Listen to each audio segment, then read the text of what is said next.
আমি 5 ওয়াক্ত নামাজ পড়ি, আবার গান শুনি এবং সিনেমাও দেখি, তাতে কি আমার গুনাহ হবে? গান শুনেন, সিনেমা দেখেন, আবার নামাজও পড়েন, আপনার দৃষ্টান্ত হলো ওই ব্যক্তির মতো যে ব্যক্তির অসুখ হয়েছে, অসুখ হওয়ার পর তিনি ঔষধও খান আবার বিষও খান। ঔষধে তো রোগ ভালো হয়ে যাবে, কিন্তু বিষে তিনি মারা যাবেন।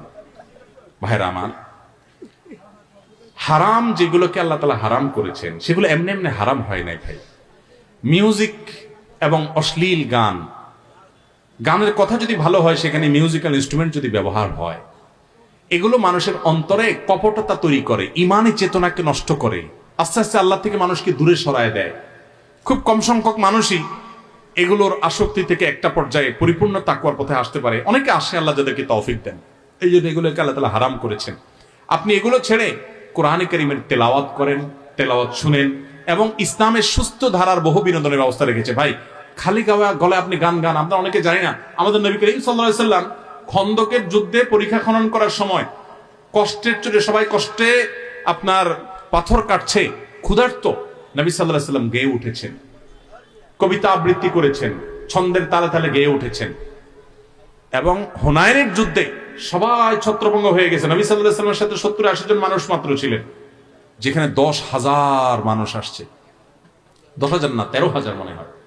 যাই হোক, সেখানে মাত্র 70-80 জন আছে, আর বাকি সব ছত্রভঙ্গ হয়ে গেছে। আর প্রতিপক্ষ শত্রু তার চেয়ে কয়েক গুণ বেশি, ভয়ের একটা জায়গা। নবী সাল্লাল্লাহু আলাইহি সাল্লাম তখন কবিতা আবৃত্তি করেছেন, আনান নাবিয়্যু লা কাযিব আনা ইবনে আব্দুল মুত্তালিব, গেয়ে উঠেছেন।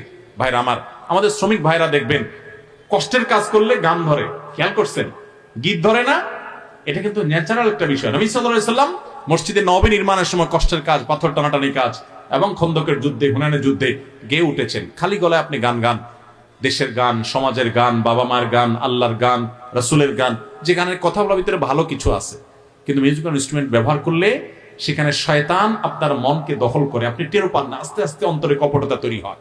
এই জন্য কিছুদিন এটা বর্জন করে কোরআনের পথে এসে দেখেন, আপনি নিজে অনুভব করবেন ইনশাআল্লাহ। সেই সাথে চোখের জেনা। সিনেমাতে কি দেখেন ভাই?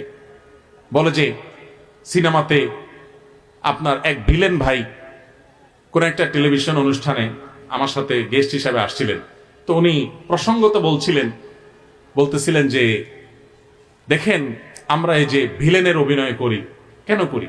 আমরা সিনেমাতে এগুলো করে মানুষকে দেখানোর চেষ্টা করি, দেখো ভিলেন সে যত শক্তিশালী হোক আর যত গুন্ডা পান্ডা নিয়ে যত যাই করুক, শেষ পর্যন্ত সিনেমার লাস্টে ফিনিশিং এ কিন্তু তার পতন হয় এবং নায়কের জয় হয়, সততার জয় হয়। এই কথাটা বোঝানোর জন্য আমরা সমাজে এই সিনেমা করি। সুবহানাল্লাহ বলবেন না? আমার কথা হলো, সিনেমা দেখে চুরি ছাড়ছে, চামারি ছাড়ছে, ডাকাতি ছাড়ছে, বাপমার অবাধ্যতা ছাড়ছে, ভালো হয়ে গেছে, এরকম একটা মানুষ দেখাতে পারবেন? আমি গত কয়েকদিন আগে দিনাজপুরে একটা মাহফিলে, অনেক গভীর গ্রামের মাহফিল শেষ করে যাচ্ছি, তো আয়োজক বগুড়ার মুফতি মনোয়ার ভাই, নামকরা আলেম, উনি আমাকে ফোন দিয়েছেন, দিয়া বলছেন, ভাই একটা সুসংবাদ শুনে আপনার। বললাম, কি সুসংবাদ? হাদিয়াটা দিয়ে দিয়েছি, আমি চলে যাচ্ছি, আবার কি সুসংবাদ? তো বলো, সুসংবাদ হলো ভাই, আপনি বউ শাশুড়ি নিয়ে কথা বলেছেন এবং সেখানে প্রচুর মহিলা ছিলেন।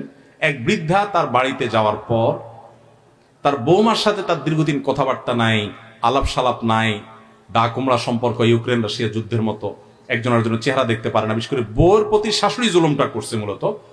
তো এখন শাশুড়ি এখান থেকে কিছু কথা শোনার পর আল্লাহর ভয় আসছে, সে বাসায় গিয়ে বৌমাকে জড়ায় ধরে চোখের পানি ফেলে সব কিছু ভুলে গেছে এবং বলছে, আমি আর তোমার প্রতি অবিচার করবো না মা, বহু করেছি, তুমিও মাফ করো, আল্লাহ আমাকে মাফ করো।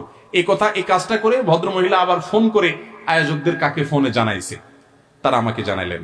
আমি একটা বড় নিঃশ্বাস ফেলে বললাম, আলহামদুলিল্লাহ। ভাইরা আমার, এটাই সাফল্য। তো এই নাটক সিনেমা থেকে মানুষ বলে সমাজে অনেক কিছু শিখে, এগুলাতে শিখে কোনো মানুষ হয়েছে এমন দেখতে পারবেন না। এগুলা দেখে বহু পোলাপাইন তথাকথিত প্রেমকে জয় করতে গিয়ে বাবা মার অবাধ্য হয়ে আত্মহত্যা পর্যন্ত করছে, এরকম শত শত ঘটনা আছে। অতএব এগুলো ছেড়ে দেন, আল্লাহর ভয়, এগুলো হারাম। চোখের জেনা করবেন না, চোখের জেনা করবেন না। সিনেমাতে কি দেখেন? সারাদিন গান শুনেন, প্রেমের গান সম্পর্কে বাংলাদেশে একজন বড় আলেম মুফতি কাজী ইব্রাহিম হাফিজাহুল্লাহ, তার একটা উক্তি আছে, বড় চমৎকার উক্তি।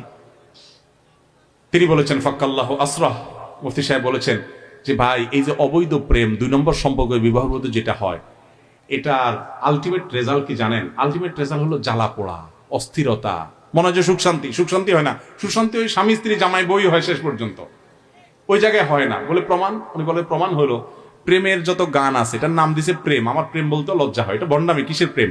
প্রেম হলো স্বামী স্ত্রীর মধ্যে। এখানে হলো চটপটি খাওয়ার ধান্দা, ফুচকা খাওয়ার ধান্দা, ছেলেদের ফুসনষ্টি করার ধান্দা, নাম দিছে প্রেম। এটা কয়টা বিয়ে পর্যন্ত গড়ায়? সব 2 নম্বরই।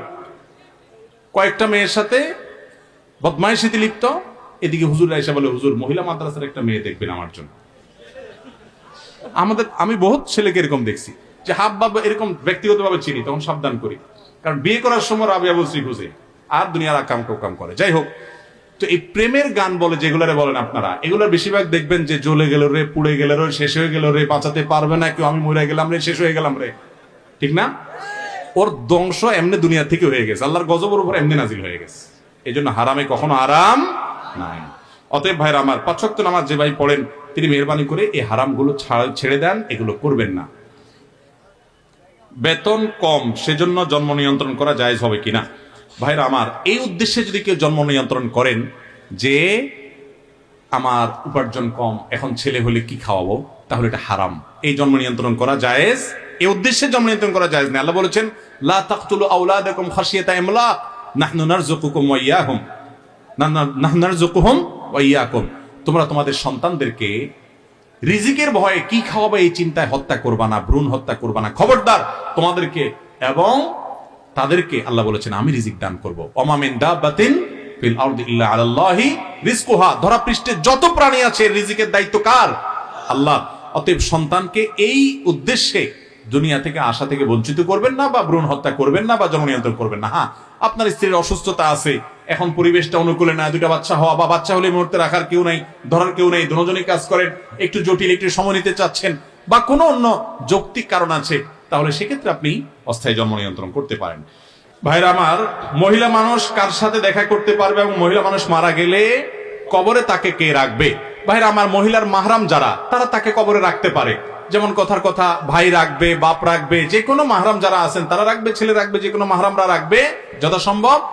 আর মেয়ে মানুষ যখন বালেগ হয়ে যাবে, তখন তার জন্য তার বাবা, তার ভাই, তার স্বামী তো বটেই, তার ছেলে, তার চাচা, এরা ছাড়া মামা, এরা ছাড়া এই যে পুরুষদের সাথে তার বিবাহ বন্ধনে আবদ্ধ হারাম, তারা ছাড়া বাকি সব পুরুষরা তার সাথে পর্দা করে চলতে হবে।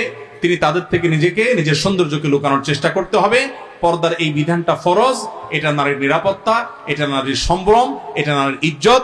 এটা নারীকে তুচ্ছ করবার জন্য নয়, এটা নারীকে ছোট করবার জন্য নয়। আল্লাহ রাব্বুল আলামিন আমাদের বোনদেরকে পর্দার সাথে চলার তৌফিক দান করুন। আমাদের চোখগুলোকে আল্লাহ তাআলা জিনা থেকে, গুনাহ থেকে হেফাজতে রাখার তৌফিক দান করুন। জাযাকুমুল্লাহু খাইরা ওয়া আখিরু দাওয়ানা আনিল হামদুলিল্লাহি রাব্বিল আলামিন।